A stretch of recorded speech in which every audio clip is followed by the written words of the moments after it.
sa kabila po ng marami po mga lugar na sila po ay medyo nahihirapan po ngayon. So while we are here, let's take a moment to really appreciate all that the Lord has done for us. So tayo pong lahat ay tumayo. Let's all stand, please. At katulad po ng dati, hindi po ako nagsasawa na ipaalala po sa inyo, hilingin po natin sa Panginoon Diyos na mangusap po sa atin at ipangusap po sa atin ang kanya pong kagustuhan para sa ating buhay. The message is for everybody, okay, for all believers. But the Lord has something para sa iyo lang. At nawa ay maunawaan mo yung bagay na yun. So magkaroon po tayo ng ilang sandali. Let's have a silent prayer, please.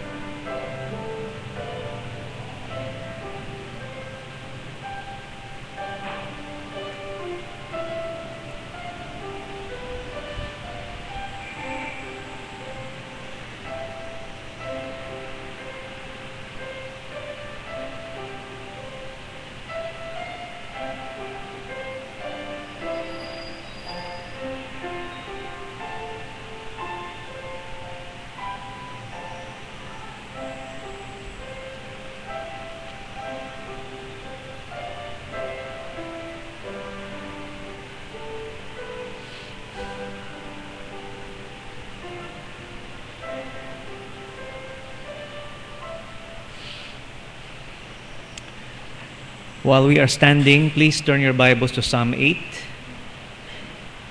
And we will be reading together. Buksan po natin ang ating mga Biblia sa awit.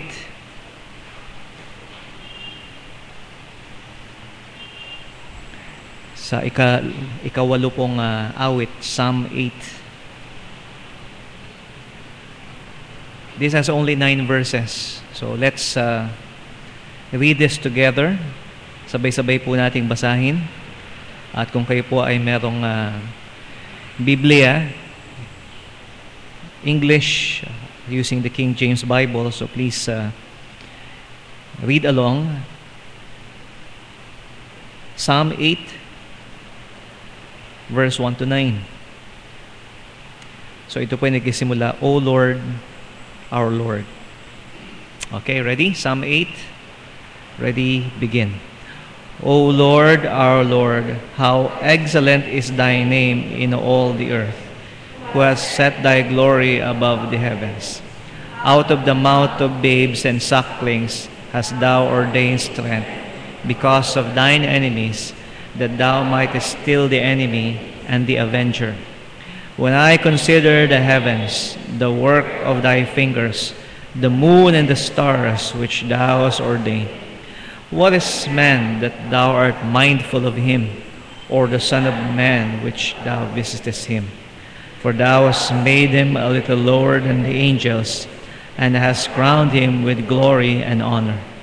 Thou madest him to have dominion over the works of thy hands. Thou hast put all things under his feet, all sheep and oxen, yea, and all the beasts of the field, the fowl of the air, and the fish of the sea, and whatsoever passeth through the paths of the seas. O Lord, our Lord, how excellent is thy name in all the earth. Thank you. You may take your seats. Sige po. Sige. So please feel free to use the chairs dito po sa bandang gitna, sa bandang unahan. Okay. Ayan. So, meron pa ho dito mga upuan. Maki-excuse lang po tayo. Ayan. Sige, yung mga upuan nun nilalagay sa likod, may bayad po yan. Okay? Yung mga extra na upuan na nilalagay ni Baroolan. Okay. So, please, let's try to come forward. Okay. So, nandito pa rin po tayo, we are still continuing our stewardship emphasis. So, ngayon po October, in-extend po natin ito because I think we need this. Okay? At sa kabila rin na nung nakaraang September, medyo parang kulang yung ating mga services. So, we were away and also yun po may mga bagyo. And so, I feel that we would not do justice po if we just continued to another theme. So, ang theme po natin pa rin po ngayon ay emphasis with this idea of being a productive Christian in this world.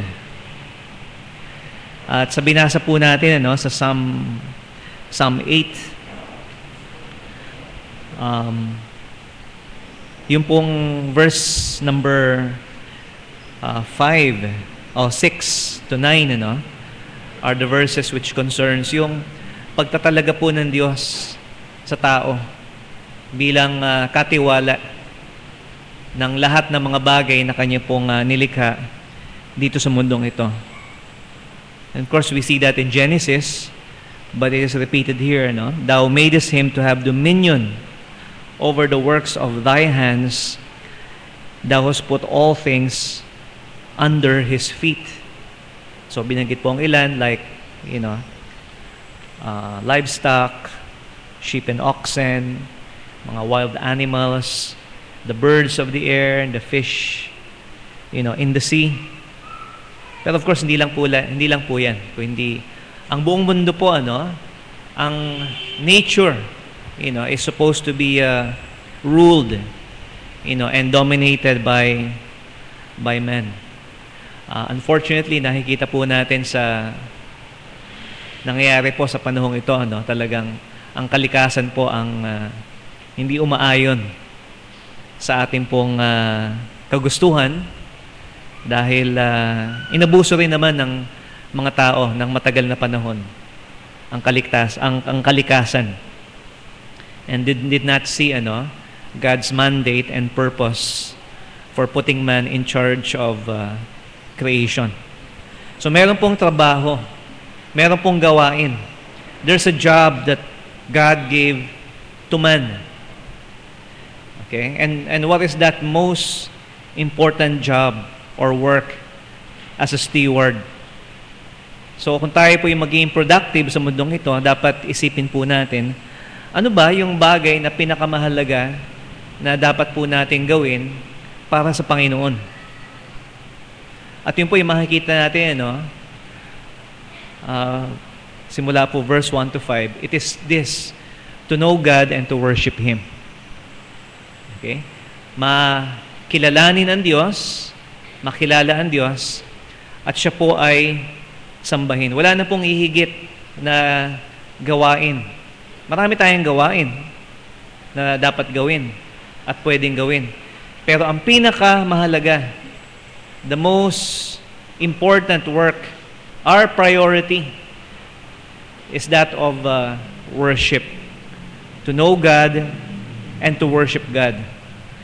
For if we put God first, all else falls into their place. Okay? So magiging maayos po ang ibang mga bagay na dapat po natin gawin, kuunahin po natin na ito pa rin yung pong bagay na nais ng Diyos na dapat po nating gawin. God, ang gawain po natin, of course, dito sa church, isipin po natin na meron tayong mga gawain po rito like, music and like, the facilities, teaching one another, fellowship. Gawain po yan. Pero alam niyo po yung pagsamba sa Panginoon Diyos, yung papuri natin sa Panginoon Diyos, yung pagtaas po natin sa Kanyang pangalan, is very important because it concerns purely ang Panginoon po mismo. At ang Diyos po ay nasisiyahan kung tayo po ay sumasamba sa Kanya. Kung siya po ay pinupuri po natin at pinapasalamatan. Kung kinikilala po natin siya. Because God is our most important treasure. Napakahalaga po ng Diyos sa atin. Siya po ang ating kayamanan. Therefore, we must know God, we must praise and worship God. Okay? Ito po ay nangangailangan ng effort. Ito po ay nangangailangan ng panahon. Ito po ay nangangailangan ng sincerity. Dahil hindi ho tatanggapin ng Diyos ang pagsamba na hindi ho buo yung ating puso't isipan sa Kanya. You know, the Lord says, "Thou shalt love the Lord thy God with all thine heart, and with all thy soul, and with all thy might, and with all thy strength." So that is the first and greatest commandment na binigay po sa atin ng Panginoon. So, ito pong Psalm na ito, Psalm 8, written by David. Okay, a Psalm of David, it says there, answers two important questions. Okay, meron pong dalawang mahalagang katanungan na ito po ay sinasagot para sa atin. The first one is implied, while the other is asked explicitly. Ano po yung dalawang katanungan na yan? Very simple lang po ang ating mensahe ngayong umaga based on Psalm 8. So I challenge you to try to focus on God and what He has in His Word. Pero the first question is this, na sinasagot po ito pong Psalm na ito is, what is God? What is God? At pangalawa, which is asked explicitly, what is man? So ano ho ba o sino ho ba ang Diyos?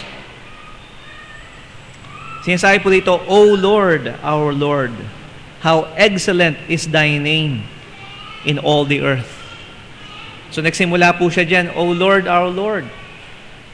At nagtapos po siya sa verse 9, O Lord, our Lord. Okay? He exclaimed, okay? Kasi may exclamation point. O Lord, our Lord. You know? Meron po excitement po yan. O Lord, our Lord, how excellent is Thy name in all the earth. So pinapadama po dito ni David yung kanya pong excitement kung sino po ang Panginoon Diyos. Now, ang pangalan niya po ay Yahweh. Okay? For some time, I thought this might be redundant. O Lord, our Lord. Di ba pareho lang yun? Whenever you see the uppercase, yung puro capital po, Lord, L-O-R-D, in the English translation, that is translated as Yahweh. Okay? Or, Jehovah. And sinasabi ito, si Yahweh, our Adonai. So ang Adonai po is a term na ibig sabihin po Panginoon. Okay, or Lord. Okay, it's not a name, Adonai is not a name. But Lord or Yahweh is His name. At ang pangalan po ng Panginoon ay higit pa dun sa maaari po nating isulat at sabihin. Hindi po ito isang bagay na sabihin nating should be taken by some people in a superstitious manner. Katulad po ng mga Hudyo na sinasabi nila na bawal sabihin ang pangalan ng Panginoon. Okay? Talagang maingat po sila when they write the scriptures.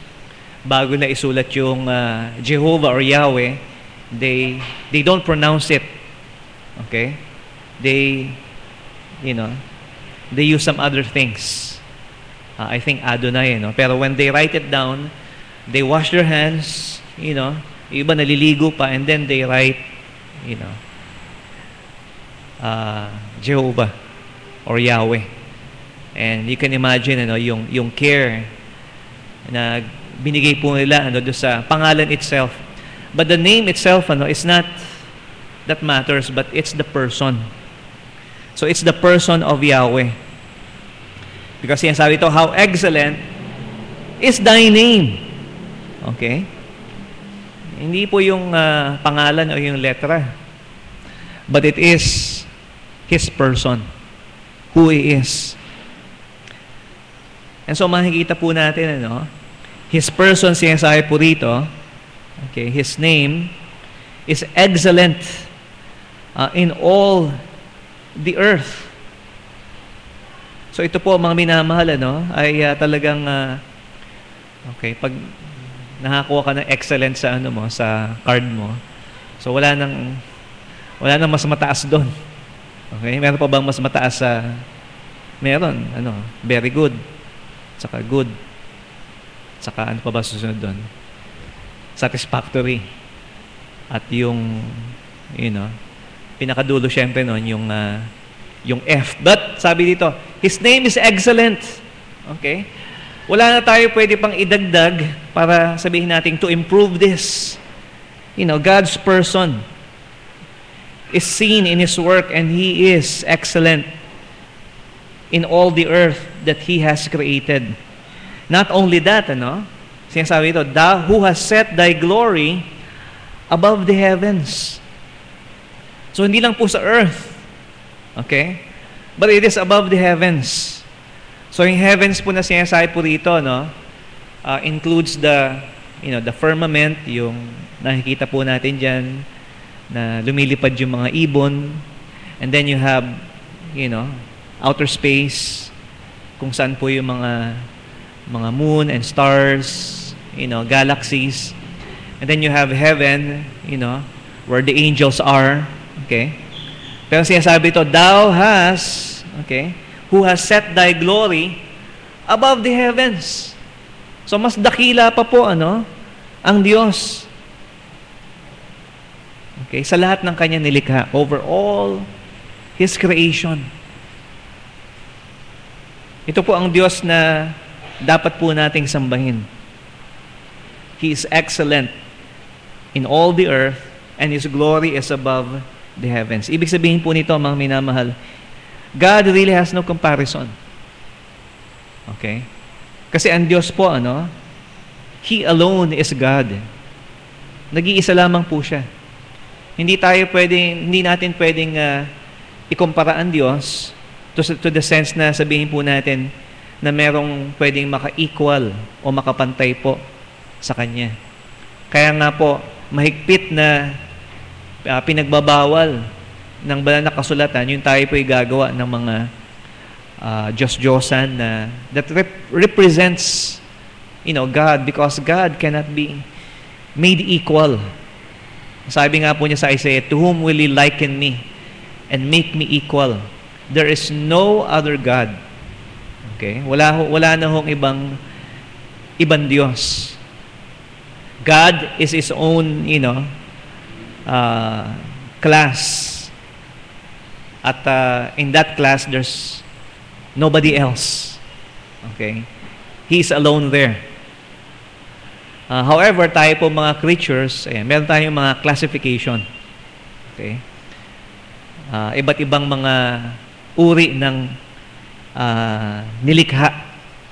Merong buhay, merong hindi buhay. Okay?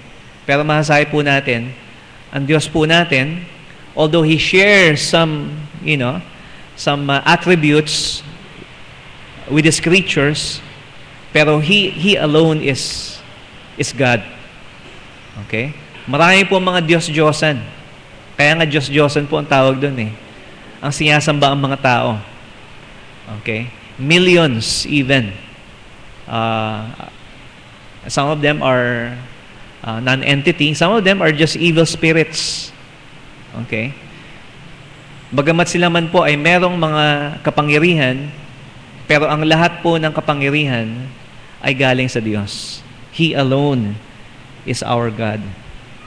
At sinasabi po dito, out of the mouth of babes and sucklings hast thou ordained strength because of thine enemies, that thou mightest still the enemy and the avenger.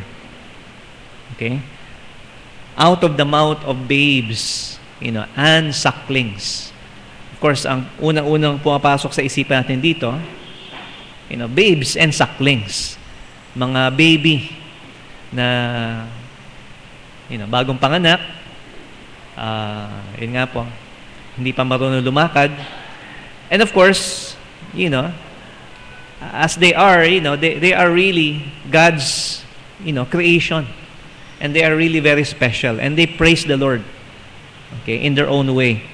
Pero ang pinapahiwatig po rito, by that phrase, out of the mouth of babes, and sucklings, has thou ordained strength.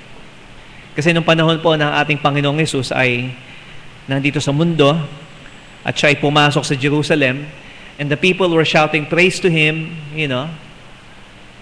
they're singing Hosanna, to the highest, blessed is He that comes in the name of the Lord.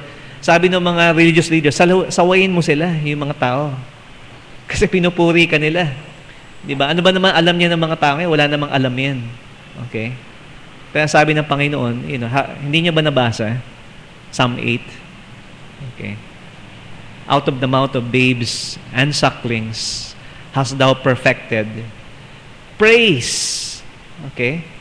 So yung strength po dito, in Matthew chapter 21, has something to do with praising God. Okay? So ang ating pong lakas, simula sa pinakamaliit, simula sa pinakamahina, hanggang sa mataas, pinakamalakas. Ang lahat po na ating kalakasan, dapat ibigay po natin upang purihin po natin at sambahin ang ating Panginoon. To the very least, to the very highest of His creation. Now, He gives here a reason. Okay? Anong reason binigay niya? Because of thine enemies, that thou mayest still the enemy and the avenger. Okay, so I think hindi na makailangang explain to masyado. Sino bang kaaway ng Diyos? Okay, it is the devil. It is Satan. Ang kanya pong kaaway. And when we, give praise to the Lord, okay, when we, worship Him, it silences, the enemy. At mamaya maintindihan natin, bakit ba galit ang diablo sa atin? Okay? Well, when we praise God, when we worship God, okay? Of course, that nagpapatahimik sa Kanya yun. Okay? Dahil binibigay natin yung pagsamba sa Diyos at hindi sa Kanya. Okay? Pero the enemy here, okay? The avenger. Sino ba yung avenger? That's the devil. Okay? That's Satan. Nais niyang maghiganti sa Diyos. At tayo po ang kanyang pinagbabalingan ng kanya pong galit. So, what is God? Okay? He is excellent. He is worthy of all our praise. At kung uubusin po natin ang ating lakas, ang ating pong resources para purihin at sambahin ng Panginoon, He is worth it. Siya po'y karapat-dapat na kilalanin at ating pong sambahin. Pero ito po ang tanong, mga minamahal, ni David sa verse number 4. I realize we skip a verse there. Okay. Pero ang nauna po yung sagot sa tanong . Pero ito po yung tanong sa verse 4. What is man that thou art mindful of him, and the Son of Man that thou visitest him? So what is man? Ano ho ba tayo? Sino ho ba tayo? Sa harapan ng Panginoon Diyos, at kung ikukumpara po tayo sa ibang mga nilikha ng Diyos. Now, the state that is being considered here is that state wherein before men fall into sin. Okay? So, unang-una po sa lahat, tinatanong po rito, ano ba ang tao? Okay. Bago pa man siya mahulog sa kasalanan. Okay? Nung nilikha po ng Diyos ang tao, he was sinless. Relatively, he was perfect. Of course, only God is perfect. Okay? Pero man was good until he fell into sin. Pero even bago po, bago pa man na ang tao, through Adam and Eve, ay magkasala. What is man compared to God and compared to other creatures? Okay? And not, of course, not compared, because hindi natin pwede ikumpara ang ating sarili sa Diyos. Malinaw po, because we are creatures. Okay? Kung tayo-tayo lang, pwede tayong mag-compare ng ating mga kalakasan at kahinaan. Pero ang Diyos po, man is nothing without God. Okay? Kung wala po ang Diyos, man is nothing. Pero kung wala po ang tao, God is still God. Okay? So, pansinin po natin, compared to the heavens. So, we have to step back and go to verse 3. So, nasabi ko po, ang tanong po ay nasa verse 4, pero ang sagot ay binigay sa verse 3. When I consider the heavens and the work of thy fingers, the moon and the stars, which thou hast ordained. Okay, so, ang comparison po rito ay the heavens. Of course, malawak po ang langit. It's not just yung nakikita po natin with our naked eye, but even, just the universe. Okay? Can you even start, to imagine? Okay? If you want to really become a worshiper, you should study astrophysics. Okay? Because, wow, okay? Gaano ba kalaki? How vast, space, okay, is the universe. Kung ikukumpara po natin ang mundo, di ba? Ang earth. Malaki ang mundo, Okay? Kumpara sa atin. Okay? And we share this planet, with 6 billion other people, okay, and rising, okay.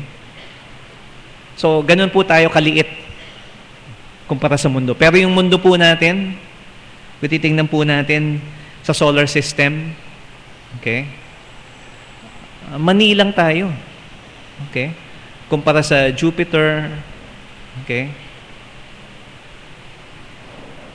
We're very small, okay.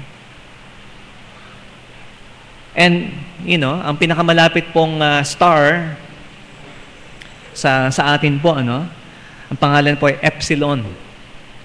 Ito pong Epsilon po, kung susukatin niyo po, is kasing laki po ng solar system. Okay? You could put, billions of suns inside this star, ito pong Epsilon. And if you look out there, through telescope and satellites, the heavens, makikita po natin yung napakalawak, napakadami nito po mga higanting mga bituin na ito. Okay? There are 300 million galaxies na nabilang na nila. And each of those galaxies have billions of stars, and systems. Okay? Meron pong ibang mga stars na napakalayo. Okay? And and when they made such things like the Hubble telescope, para tingnan mabuti itong mga malayong stars na ito, hindi pala mga stars 'yun. Okay, mga galaxies din pala 'yon, na merong mga billions and billions of stars which are gigantic, by the way. Okay? Jeremiah says, that kung gaano po kadami yung buhangin sa dagat, ay parang ganun din kadami yung mga bituin sa langit. Okay? Can you imagine, dumakot ka na isang buhangin? Napakadaming buhangin yan. Kaya bang bilangin yung buhangin lang sa kamay mo? You know?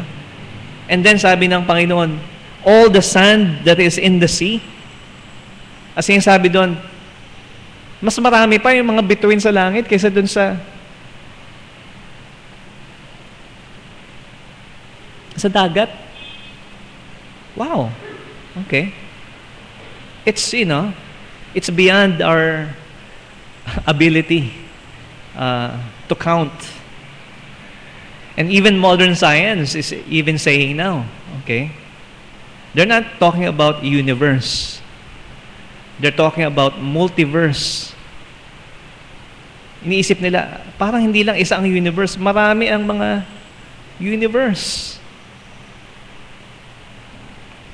And guess who? Who made that? Of course, many scientists would say, I only go by what I see. Okay? But what I know. But what I can observe. Kung hindi ko malaman yan, okay, if I cannot experiment on it, then it's not real. Okay. See, and the staff knows this, si Einstein po, isa sa pinakamatalinong tao na nabuhay sa mundo. Si Albert, Einstein. Yung mukha niya po medyo yung buhok niya nakaganon, di ba? So it's an iconic, image. Of course, he wasn't always a genius, nung siya po ay nasa grade school, lagi siyang bagsak. Okay. But he was special. Tinanong niya yung mga estudyante niya, si Einstein, he asked his students. Sabi niya, how much do we know about the universe? Okay. So malaki ang universe, malawak. So ilang percent of the universe do we know? I mean, buong sangkatauhan, okay? And the student says, well, if you're talking about the entire universe, siguro we only know about 2%. 2% of the whole universe. Sabi ni Einstein, oh, okay, so I don't agree with that. Masyado pang mataas yun, 2%. Oh, okay, so I'll give you that. Okay? Sige, so kung 2% lang ang alam natin patungkol sa universe, what's the possibility that in the 98% na hindi natin alam, the possibility that there is God? Meron bang Diyos? Paano ka nakasiguradong walang Diyos? And all you know is 2%. Okay? So, the great chance and possibility na meron pong Diyos, truly exists. And of course, we know that God exists because He has revealed Himself to us in His Word. They consider, ito pong taong ito, si Dr. Stephen Hawking. Parang siya yung pumalit kay Einstein. So he's now considered as the most intelligent person on earth. Stephen Hawking is a deist. Hindi naman siya atheist, pero deism is a natural religion. There's God, pero God doesn't interfere. Hindi nakikialaman Diyos sa nangyayari sa atin. Okay? So he's a deist. And so he's so smart, that he's the one who was able to figure out at age of 21, yung mga black holes, ganyan, by just, computation, calculation. Very intelligent. But when he was, at that age, nagkaroon po siya ng sakit, which is called commonly Lou Gehrig's disease, in which basically he's going to be paralyzed completely, and eventually it will take his life. So si Stephen Hawking po, wala siyang ginagawa ngayon. Nakaupo lang siya at nag-iisip. He cannot feed himself. He cannot take a bath. He could not comb his hair. Wala ko siya magawa. Hindi na nga siya makapagsalita. Nawala na rin yung boses niya. Pero yung isip niya, andun pa rin. And lately he expressed, you know what? I'm so happy. I'm more happier now than I was before. Despite of his disability, sinasabi niya po na mas masaya ako ngayon. Because I don't expect anything. Okay? And he says, when your expectations are zero, you begin to appreciate everything. The sunrise, the children laughing.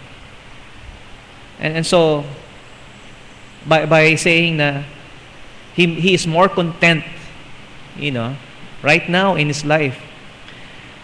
And ito po is a naturalist, he doesn't think God intervenes with us. Pero natutunan niya po na to be more, I'm not saying thankful to God, but to be more appreciative, of the least gifts na naibigay sa kanya compared to other people who think that they are special and they deserve the best things and they're never satisfied. And so ang sinasabi lang po natin dito, such men, okay, who have great intelligence, na nakikita po nila itong mga bagay na ito and has learned to appreciate them. Mas lalo na ho ba tayo, mga minamahal? How much more tayo po for us who know God and trust God? Because after Einstein and Hawking's, after they die, where is their hope? Where is their expectation? Our hope goes beyond this life. Okay? And we expect the best, not in this life, but the best is yet to come after this life. Pero, alam niyo po, kung titingnan po natin yung nilikha ng Panginoon Diyos, makikita natin hindi pala tayo mahalaga. Hindi tayo ganun ka-importante. We are not, the center of the universe. Akala ng mga tao noong unang panahon, the earth is the center of the universe and everything goes around the earth. Pero isa lang pala tayong alikabok na umiikot sa araw. We're nothing. Okay? And that's just compared to the rest of creation. Now, how about angels? Okay? Kasi binanggit po rito ni David, about angels. Okay? Naniniwala ho ba kayo sa angels? Nakakita na ba kayo ng angel? Hindi yung angel sa TV, na pinapanood ng mga tao. But angels, by their very nature, are spirit beings. Okay? Actually, they're here with us right now. Okay? Hindi ko alam kung gaano sila karami, pero sila po ay nandito ngayon. Tinitingnan po tayo. Okay? Yung ibang mga angels na andito ay hindi mabait na mga angels. Okay? Yung iba ay nagsasuggest sa atin na inaantok ka na, matulog ka na. Okay? Pagod na pagod ka eh. Nanood ka pa ng palabas kagabi. Okay lang yun. Maintindihan naman ni pastor yun. So angels are real. And they make suggestions to us. Hindi natin sila nakikita. But they are real because, there's no logical basis na dapat merong angel because kaya namang gawin ng Diyos kung ano yung gusto niya. Pero ang sabi ng Bible, angels exist. Okay? So, meron po mga angels. Now, compared to angels that God has created and revealed to us, definitely they are more stronger. They are more intelligent. Hindi ho sila namamatay. Wala ho silang kamatayan. Okay? They have been observing us since birth. And even before we were born, they were already there. So, mga angels po are more honorable, more powerful. Okay? So, bagamat medyo nagbibiro tayo kanina patungkol sa kanila, ay, dapat hindi. Kasi, they are honorable beings. Pero ito pong sabi po ni David, "For thou hast made him a little lower than the angels." Ito po ang Diyos, ito po ang angels, andito po tayo. Okay? Pero ano po ang ginawa ng Panginoon Diyos sa atin na hindi niya ginawa para sa mga angels? Okay, number one, He has put all things under His feet. In other words, He made us in charge, okay, of God's creation. Ginawa ho tayong custodian ng Panginoon.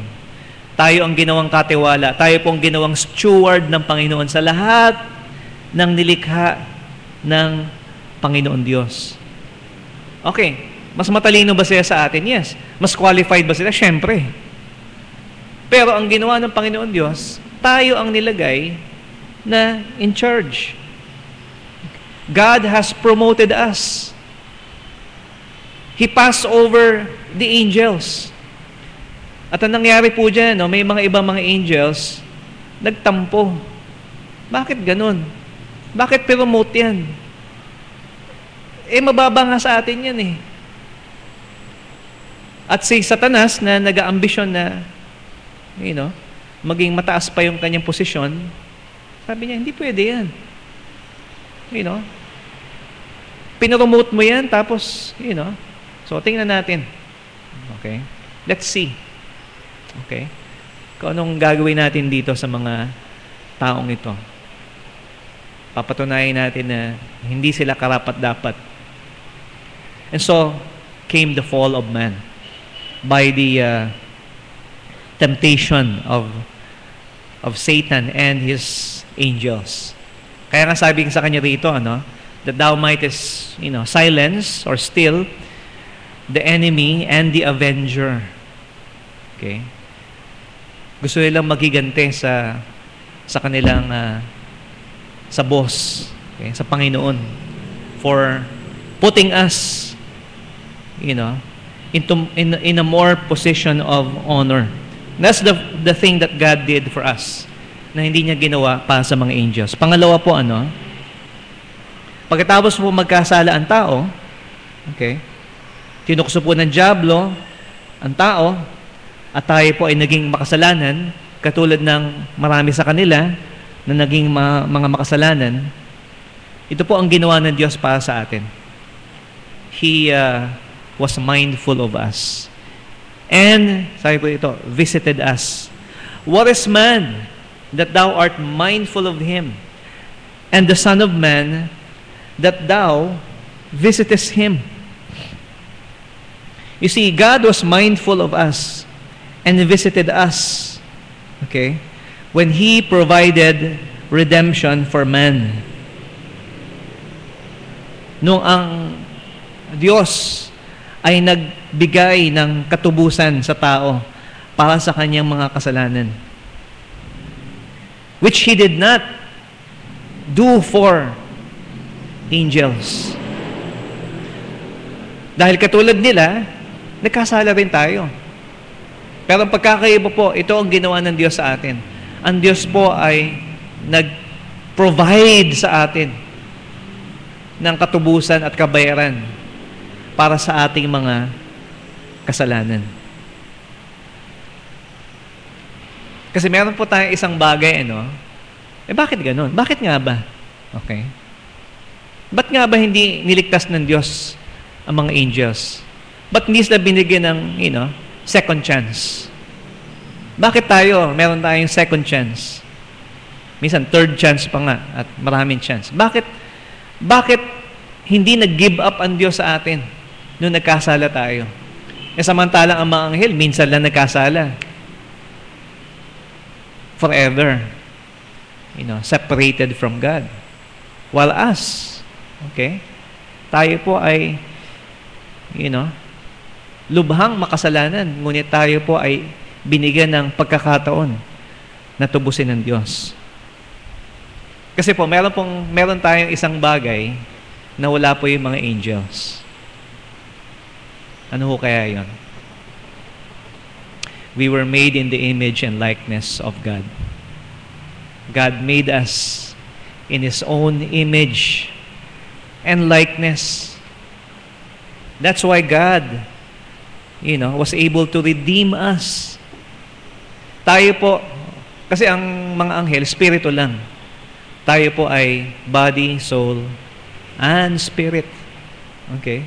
Yung kahuluan nagbibigay po sa atin ng buhay, at yung spirito po ay nasa atin, at ang katawan po natin.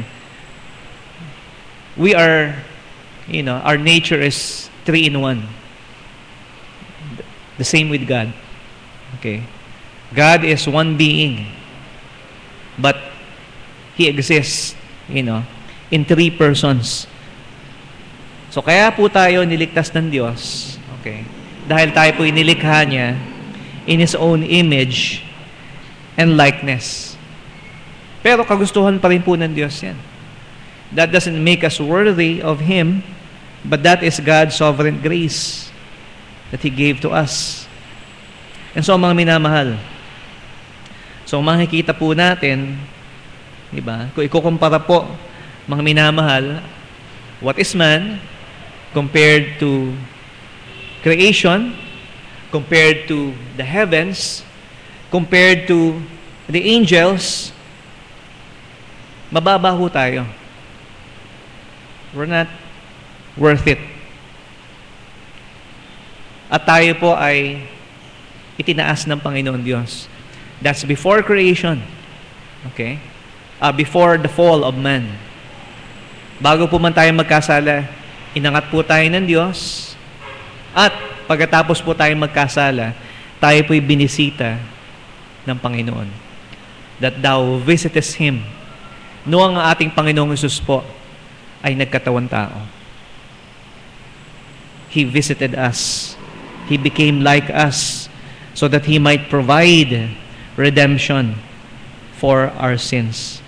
And so, mga minamahal, special pala tayo. Masyado tayong special. Hindi tayo ganun kahalaga.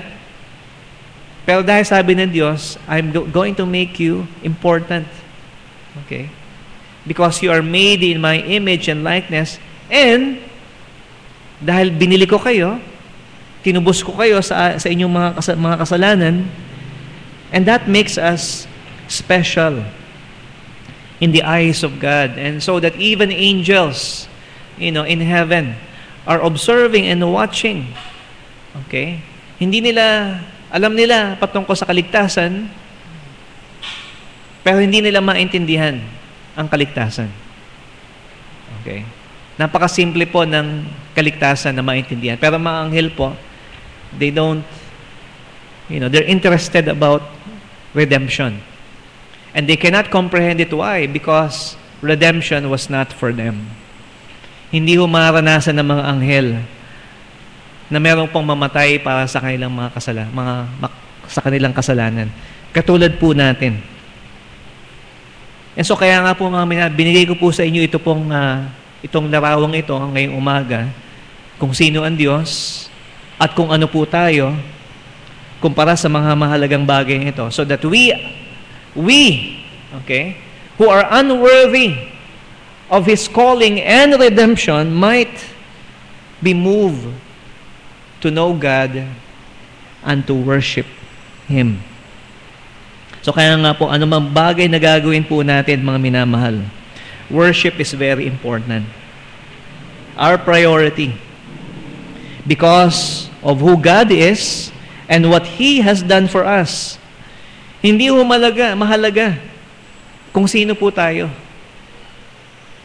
Hindi ho mahalaga kung ano po ang ginagawa natin para sa Diyos. Ang pinaka-importante po sa atin, mga minamahal, sino ba ang Diyos? Siya po ang naglikha sa atin. Siya po ang gumawa sa atin. Siya po ang nagmamay-ari sa atin. Siya po ang bumili sa atin. Sino ho ang boss natin? It's not men.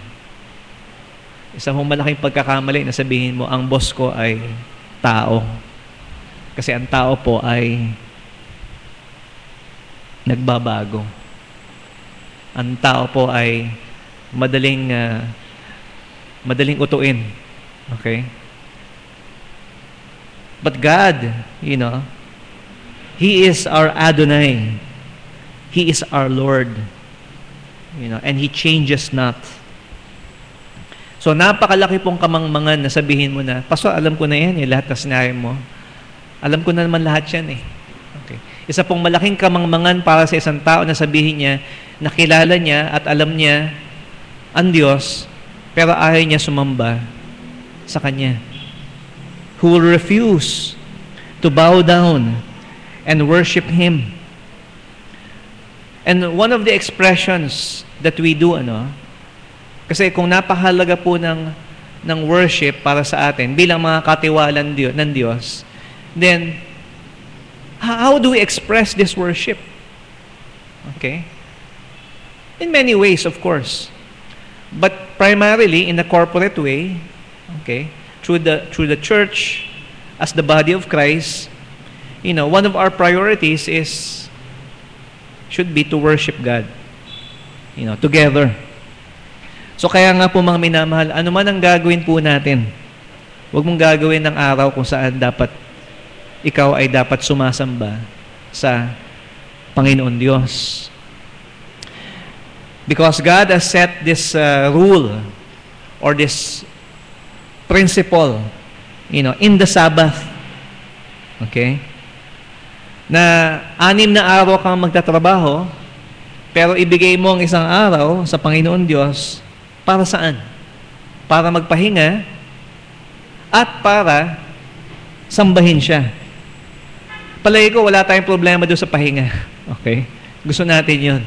Tama yun. 6 days, trabaho ka, pero 1 day, pahinga.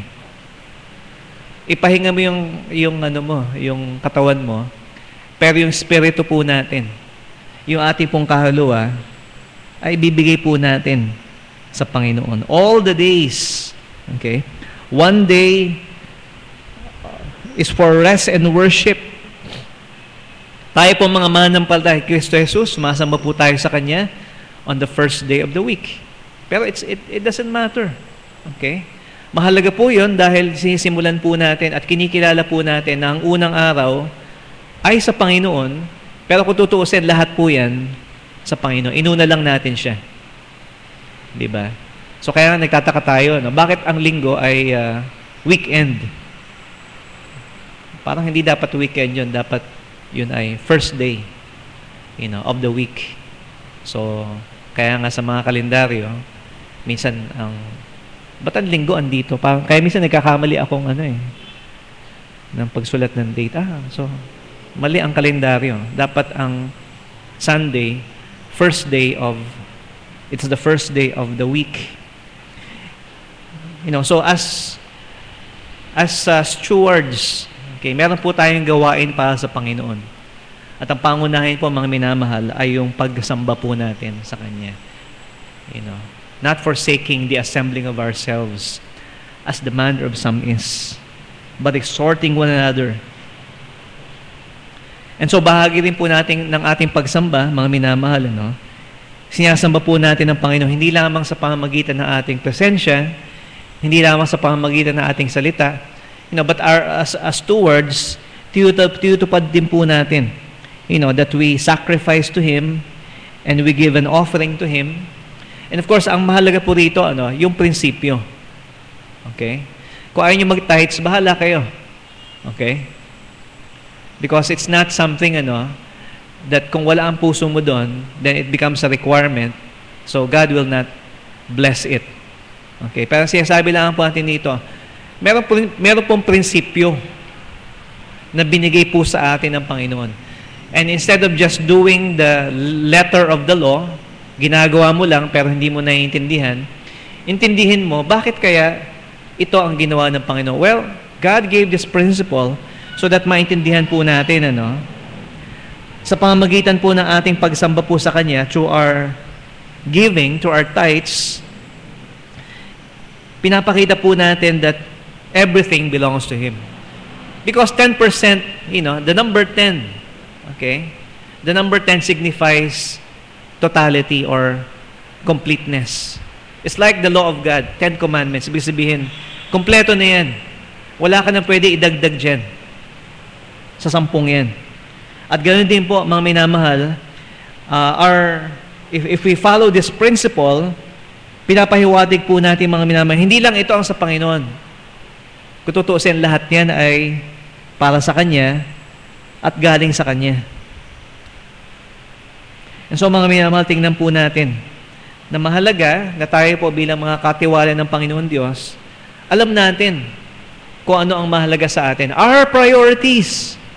And what is your priority today?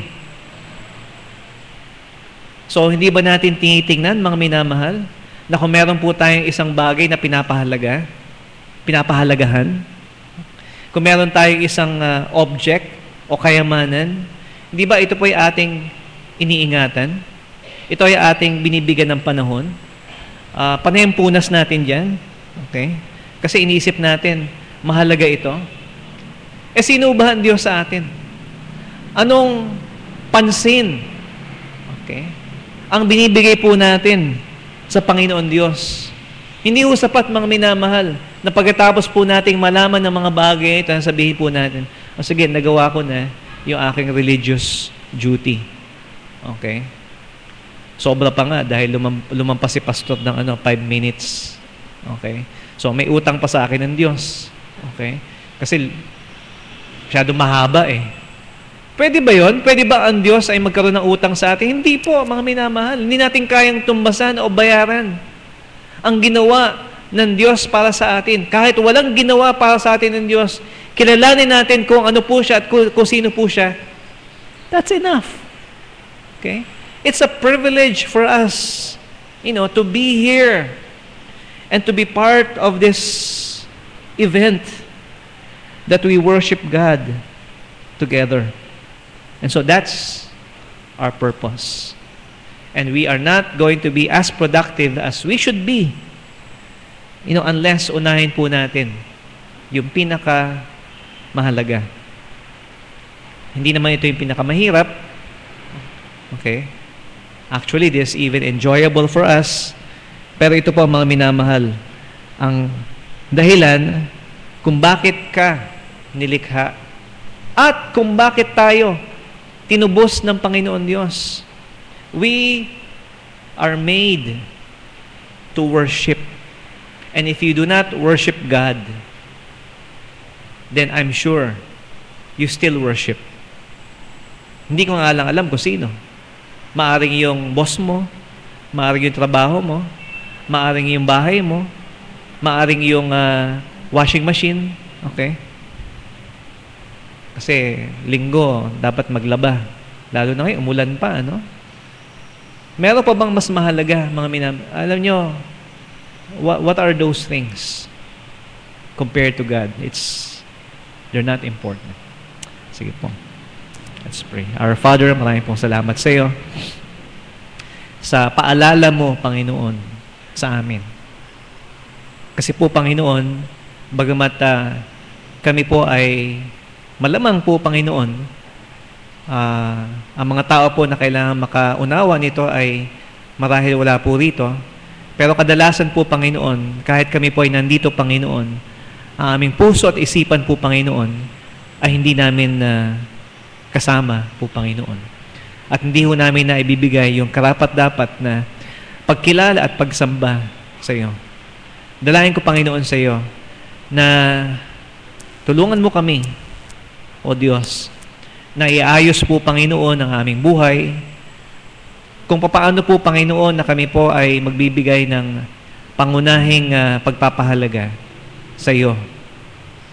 At Katulad na sabi mo sa iyong salita, seek ye first the kingdom of God, and all these things shall be added unto you. Kami po, Panginoon, ay nagtitiwala sa iyo na kayo po ang gagawa sa natitirang bahagi ng aming buhay na kailangan po namin gawin.